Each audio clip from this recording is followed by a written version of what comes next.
Everybody, welcome back to the Black-Gold Homestead. My name's Elijah, and in today's video I wanted to go into a little more depth about the pair of pheasants that we have and just tell you a little bit more about them. But first of all, I wanted you to see the pig, Biggie. He's doing really well. He's getting bigger and he's really coming around and getting really friendly. And his favorite thing, I don't know if he's gonna let me do it, but he likes belly scratches.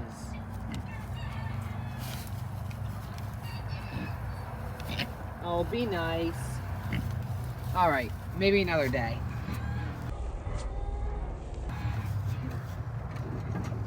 Okay, so I have my pheasants in here,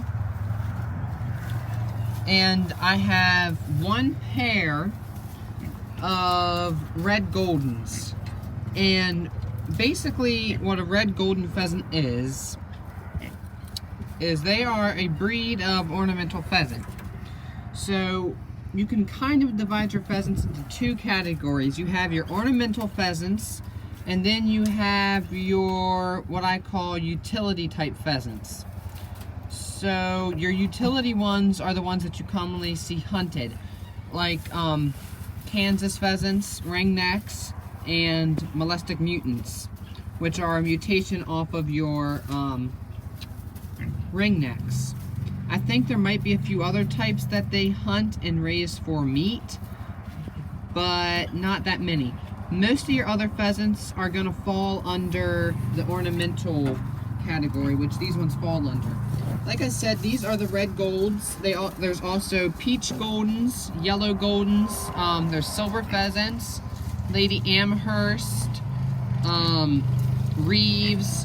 There's a lot of different breeds, and basically the main reason why you keep them, if you're not raising them for meat or sport, is just to have pretty much a pet and to hatch them out for sale.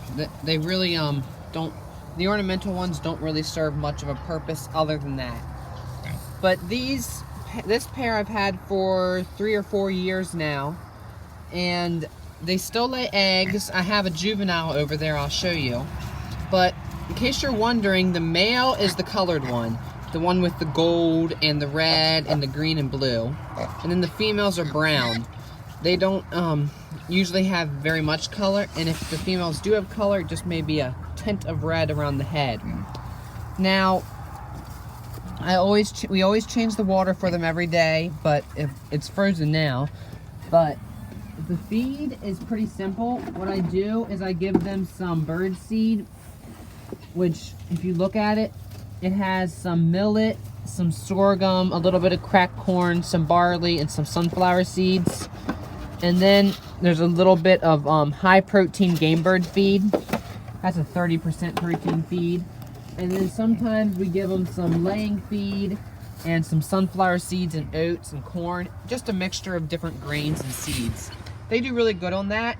In the summer, if I don't have them out in a run, which I used to put them in a run by our shed, but they've been in this pen, I like to pick some clover and grass to feed them. And then during the winter, I give them some Swiss chard and kale from time to time. And that's really good for greens. Now, as far as egg laying goes, they're not very prolific. They can start anywhere from March to April generally, and they can lay in as late into the year as August. So if that happens, then you get a few good months of egg production. But if you don't collect the eggs, they can go broody and set. But if you collect the eggs every day and incubate them, then they'll continue to lay. Now, my hen isn't the best layer. She mainly only lays about 3 to 4 eggs a week. But sometimes they can lay more than that. It just all depends. Now, cold tolerance, they're really cold hardy. I have no problems with them in the cold weather, and they do really well. If you look in here, you'll also see that I have some Serama bantams. I got 2 white hens, a black and white hen, and a brown and black rooster. And they get along really well with the pheasants. They're a bit smaller, but they're close enough in size. So I keep them all together. Alright, so I hope that you enjoyed seeing this little segment about the pheasants.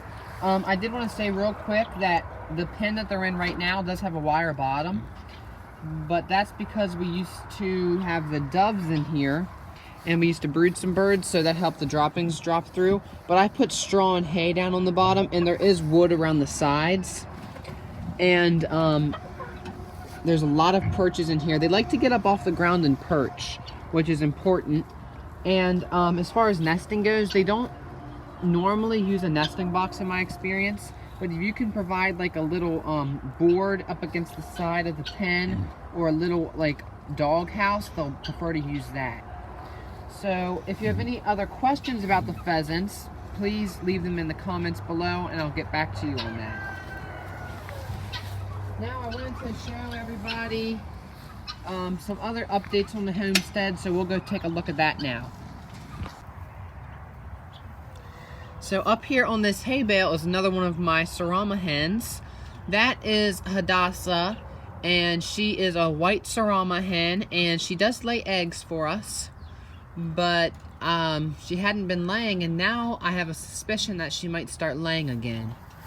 And she's very tiny. It's hard to get a good look at her from here, but she is a nice and small little hen. We really like her. So now we're going to go over here and take a look. Here are the guineas.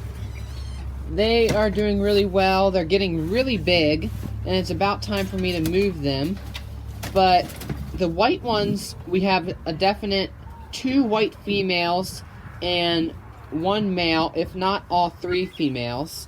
And you kind of can determine if they're a male or female based on the sounds they make.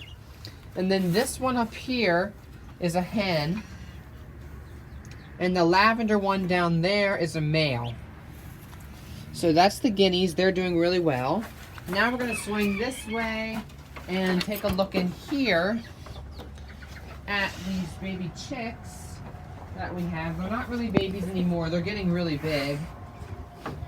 And I have the roosters listed for sale. The roosters are Bantam Leghorn mixes.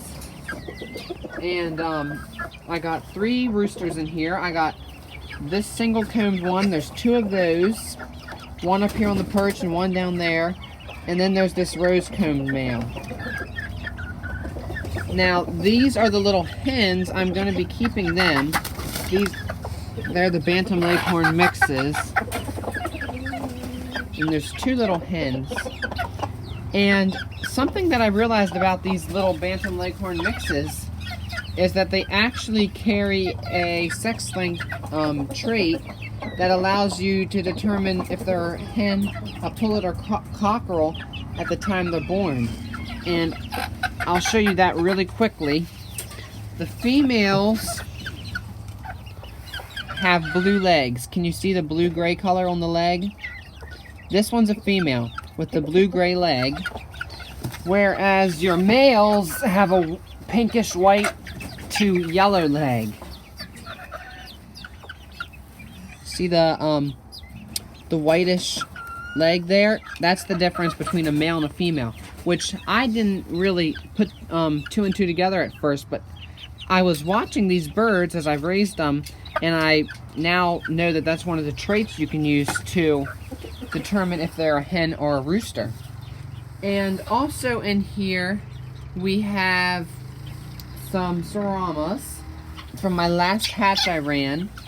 We got this little cockerel here, which anyone remembers, but when I hatched him out, I think we did a little segment, he was solid white with just a hint of grayish blue on his flight feathers. But now that he's growing in, he's a very dark blue, almost black color. And you can see his coloring. It's pretty much a blackish blue. Very dark blue black. And he's a cute little boy. And then the 2 hens that I hatched in the incubator I have here also. This one's kind of like a brown and red color. I'm not sure what you would call it. But she has kind of like a brownish red chest and some darker brown wings. And then I have one little silk hen. She's a buff one, and she has the silked feathers, and she's also a Sarama. Silked Sarama. And she's a cute little girl. So that's them. They're doing good. I let them out a lot during the day. Not today though, because it's been cold, but if it warms up, I let them out and they get to free range, and they're growing nicely and doing really well. So now what we're going to do is we're going to go over to the chicken coop, and I want to show you some things over there. Alright, so the last thing I want to finish off this video with is a little segment on the Leghorn chicken breed. The Leghorns are a really nice breed of chicken. You can see I have one down there in the bottom, the white hen that's walking out. The nice thing about the Leghorns is they are a very prolific layer, and for me that's good for homestead use because you get a lot out of them, even though you don't have to put a lot into them to get a lot out of them. They don't eat a whole lot, but they lay a really lot. And I have 3 white Leghorn hens, and almost every day I'm getting exactly 3 eggs out of them. And you can see here that they lay just a regular white egg. And the eggs that they lay are fairly decent size.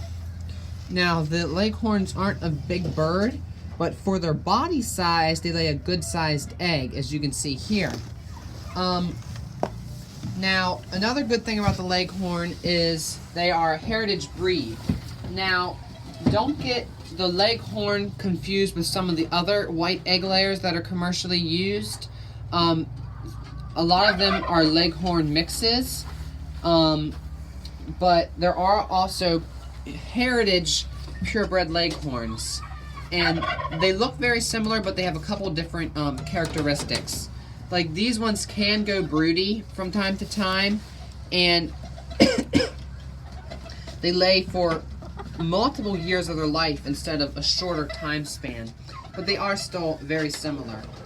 Now, as far as the age they start laying, these ones started laying pretty early. They were laying by right about 6 months old, which is fairly quick for a heritage breed. A lot of your heritage breeds, if they're from a good breeder stock, can take up to 8 months to start laying or more, and these ones lay sooner than that. Now, they are white chickens, which means if you had them out free ranging, that could be an issue because the white birds or the really light color birds are more likely to be picked off by aerial predators or just predators in general. But the nice thing about the Leghorns is they come in several colors. They can come in white, which is the most common. They can also come in brown. They can come in silver duckwing. They can come in red and black, as well as I think X-checker. So there's a couple different color variations that they come in. The brown ones and the silver ones work really good out on forage because they can hide in their surroundings much better than the white ones. So that's just a little bit about the Leghorn chickens. They are a superior layer of medium to large white eggs, and I really like them. I haven't had any problems with them. They're really good layers, and they are just a great breed for anyone to have around. So thanks for watching this video. I hope you all have a great new year, and don't forget to hit the like button and subscribe to the channel. I want to show them the juvenile pheasant in case you're wondering what. So this is my juvenile pheasant that I have off of my pair that I showed you in the beginning of the video. And this one hatched sometime in August. And I had 2 that hatched, but we lost one. And this is the only one that we have left. And it's doing good. It's sizing up and getting bigger. Now, it's still a bit young to tell, sorry, not tail. I was looking at its tail. It's still a bit young to tell exactly, but I'm believing this is definitely a female. And the reason how I determine what they are is based on the coloring. I look for coloring coming in. And I focus in on the tail and the head. Looking at its head and neck, I see absolutely no colors. It's just brown and black with a bit of tan.